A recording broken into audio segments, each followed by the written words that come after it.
day two, the format was now 2 out of 3. So game one in round A was against Sanctuary Guard. I won the first game. With Sanctuary Guard, you definitely want to attack the rear guards early on and avoid giving them counterblasts, because that Banon Marin play is super huge for them, and it's super scary against you because they are also deck thinning, and they're playing usually 12 crit, and they're gonna hit those crits more often than enough, which puts you behind, and it forces you to be like at 5 damage way early than you need to be, and of course they're hitting big ass columns and shit like that. I won game 1. Game 2 was the same way. I was doing it all well.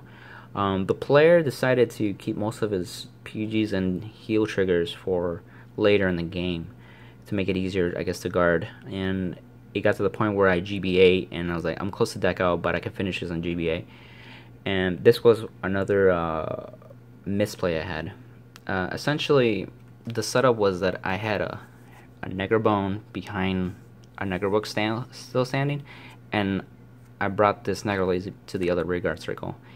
And normally this is okay because you do 11, right? And then you'll do this, and then of course break this, get another attack because I had 2 more counterless. And I didn't have a Night Storm, so I was like, I'm gonna get another Negerlazy and call a Rook, and so I'm gonna have 2 more attacks. And before going into this, he only had was it 4 cards? Yeah, 4 cards. So no, 3 cards. He only had 3 cards. So this was 1, 2, and then call something would be 3rd. And if I got a Negerlazy, it would be a 4th attack after that. So he wouldn't have enough guard to stop it. But I realized that I didn't have a Negerlazy in the drop, and so this one was stuck on the field, and I didn't have anything in the drop, so I was forced to call a Negerrook and not be able to extend another attack, and he was able to guard that as well. So I lost game 2 because of that misplay. Yeah. And it was on the bolt turn where I should have just called the Negerlazy here first, behind that standing Negerbone, and just called this guy. So that way it would be 16, and then poke, and then bounce, and then I could call this over to get a second Neger, or actually call it over here. This will go to the drop, and now you can bring it back and swap kind of set thing. So I could have done another attack and actually sealed the deal then. So we went to game 3. When we started, we went into turns. Time was up. The turns were 0, 1, 2, 3. So each player got 2 turns, and that means you only ride up to grade 2, both players. That sucks. Normally you want to ride to grade 3 in stride and all that stuff at least, but that's not gonna happen. It sucks for me too because Nightrose is a generation break deck too, so you can't do much in the early game except playing like regular, vanilla and attacks and do that kind of stuff where I'm poking with Grenache, and you can only do so much is what I'm getting at. Where Sanctuary Guard has Banon and Blaster Blade and Lu and all that shit, and I'm like, fuck. I just hope he doesn't open up good. So he went first. He rode to grade 1, which means he couldn't attack that turn.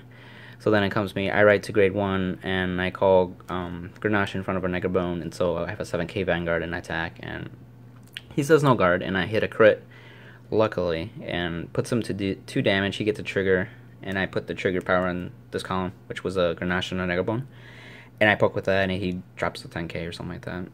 He drops some cards, 1 or 2 cards, but yeah. And so he's at 2 damage. He rides to grade 2, and he rides Blaster Blade, and I'm like, okay. And here comes the Banon, and he called another Blaster Blade, and I was like, does he not have Banon? And he didn't have Banon, and I was like, oh my god. And so he could only do like 2 attacks, 1 Vanguard and 1 that column. He actually called a trigger that was vanilla to boost it. So I took the Vanguard, and I was hoping don't crit me, and he drive checks Stride Fodder, and so I only get to 1 damage, and then he attacks with the other column, and I guard that, and that's pretty much it. That's his last turn to attack, and he's at 2, and I'm at 1 damage, so I just won. So I got lucky in the sense of my fuck up in game 2. But yeah, that was intense. It was scary. So round 9, I was facing actually Thavas. Didn't expect that. His name is Kaze, and he was a nice guy too, so shout out to him. and he's also on the Reddit.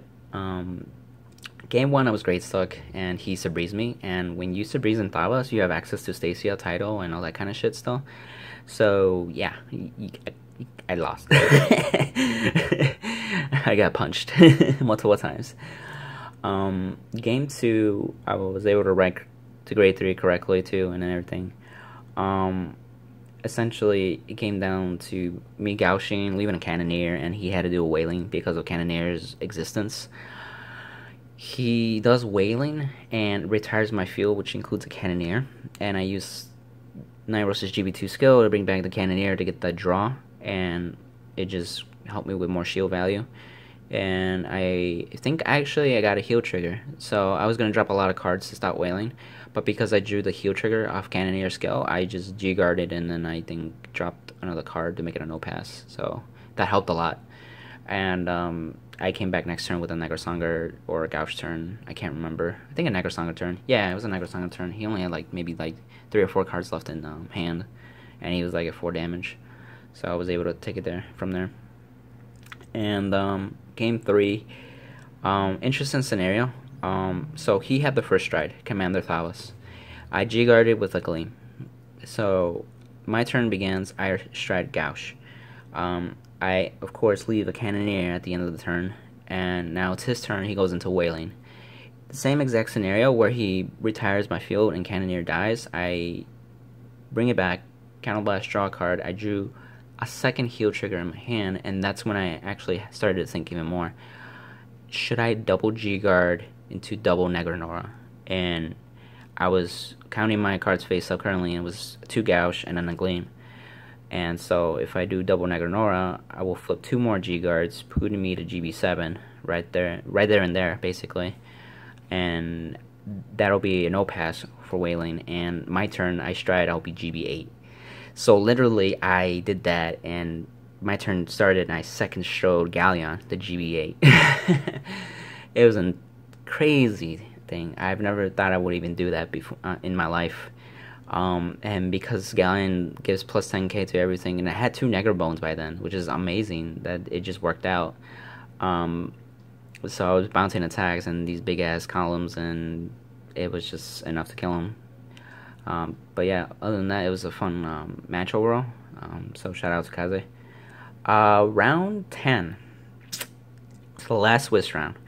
I faced Fenrir Wiseman.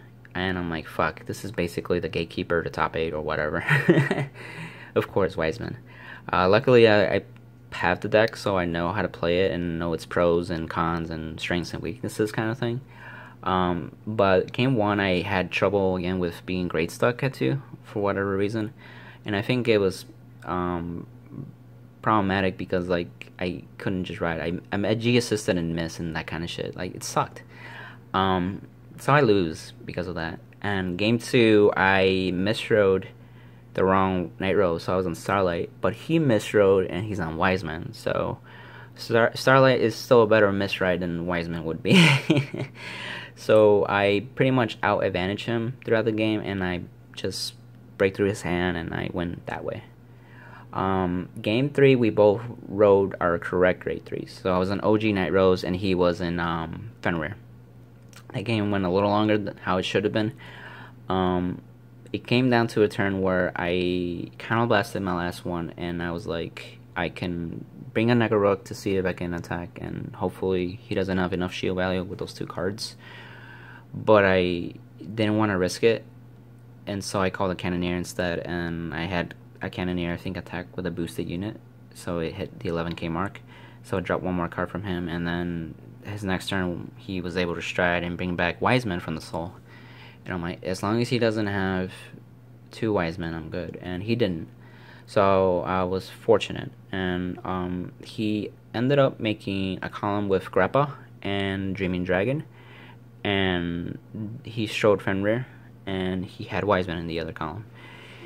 He made them both big enough. Grappa was hitting 38 or something like that, or 40 something. I can't remember. Some big numbers. And I couldn't remember the Wiseman because I was gonna kill it anyway. And I was thinking about it. It's I might have to take a Vanguard attack because it's okay, because I'm at 4 damage. and I know his deck now because I saw him go through it with Gaujas, Tyros, and all that kind of shit.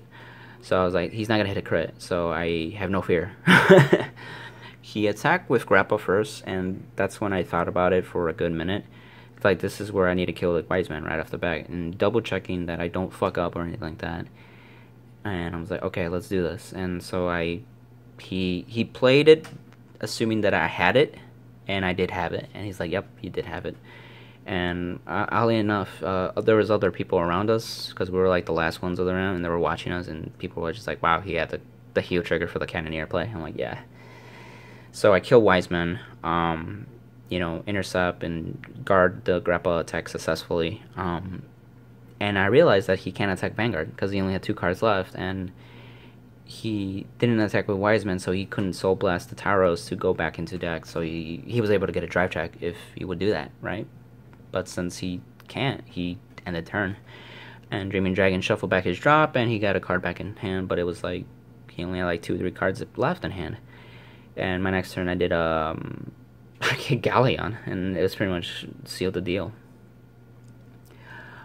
So yeah, that's how I won round 10 against Wiseman. Top 8 announcements were about to start. I had Maro and my girlfriend Christina, and then Sam, his girlfriend, go get food for me. So I was chowing down food, and I was hungry, and I was just making sure, like, what if I still have to play? I need my energy so I don't like misplay hard as hell, or whatever. You just need your energy for your next games. And so I was like, I might barely make it. Wasn't very optimistic, but there was like a slight chance of hope, and that's how I was feeling right then and there. And if you guys saw the top 8 announcement video, I was the one initially recording, so I had the camera in my hand. They were saying in 8th place, in 7th place, in 6th place, in 5th place, and like, no, none of those are my name. I'm probably not gonna make it. I'm like, man, I came up short, whatever. And he got to 3rd place, and I'm like, there's one very slight chance that I made 3rd. Other than that, that's my only chance. And they said my name, and that's why I said holy shit in the video and passed it to my cousin to hold the camera. And it was an amazing moment. My friend Jabron picked me up. That's the big black dude that picked me up in the video. He's an awesome guy. It was a very epic moment. I was happy. Yeah, and there was people there happy for me too. And so what was cool is that in 2nd place was Kevin Cho, which also played at Card Fighters on the Ground. And in 1st place was Maverick, which was the Garmore player, which also played at Card Fighters on the Ground. So the top 3 players in that event played at Card Fighters on the Ground, and the shop owner was there, Dirk, and he wanted to take a picture of 3 of us to say top 3 is from Card Fighters on the Ground, which is amazing. It's really cool. Who would have thought, 3 people from the shop made top 3, that kind of thing. It's awesome. And what was cool, a lot of things were happening in that moment where somebody went up to me. His name is Russell, and they were trying to do some website where basically it's gonna be in a way like TCG Player, where they do their articles about like how like text and certain decks and tournaments and all that kind of thing. So he's telling me about that for Vanguard, and I'm like, that sounds really cool, and I would be very interested in doing that. So who knows? I might be writing articles for Vanguard in the competitive scene. That'd be really cool. So then the next thing that happened, somebody named Andres came up to me, and he was a fan, and he's like, hey, you're one who gets crits, Commander Jaime, right? And I'm like, yes. And he's like, I'm a fan. Is it okay if I can get an autograph from you? I'm like, yes, I'll be delighted to. And he shows me a Tidal Assault. I'm like, awesome, a Tidal Assault. And I said, I was like, wait, that's a rare Tidal Assault. You don't have a shiny Tidal Assault? And he's like, no, I don't. I haven't had a chance to pick one up. And I'm like, no problem. Let me go get one from my deck, and I'll give it to you, bro. I have like a shit ton, because I have like a bunch of decks for Aquaforce. So I give him one of my shiny titles, and I signed my autograph for the first time for somebody, which is really cool. I've never done that before, so you feel a little bit kind of like celebrity status. And what was cool is that he's like, hey, I checked out your channel because of Atlas. And I'm like, oh shit, Atlas's podcast? He's like, yeah, Nexus Corps and everything. So hi Atlas. Shout out to Atlas for like helping me out too with this his podcast and Nexus Corp's channels. So because of that, I got a fan, come up to me. What was pretty cool, he had other signed cards, and one that I knew was from William Cole. He's a popular Dimension Police player, at least from like a year or two ago. Right now, he hasn't been playing as much, but yeah, he is the D Police guy, and it was funny that I saw like I think it was a Die Kaiser or something signed. I was like, William Cole. Haven't seen him in ages, but yeah, definitely.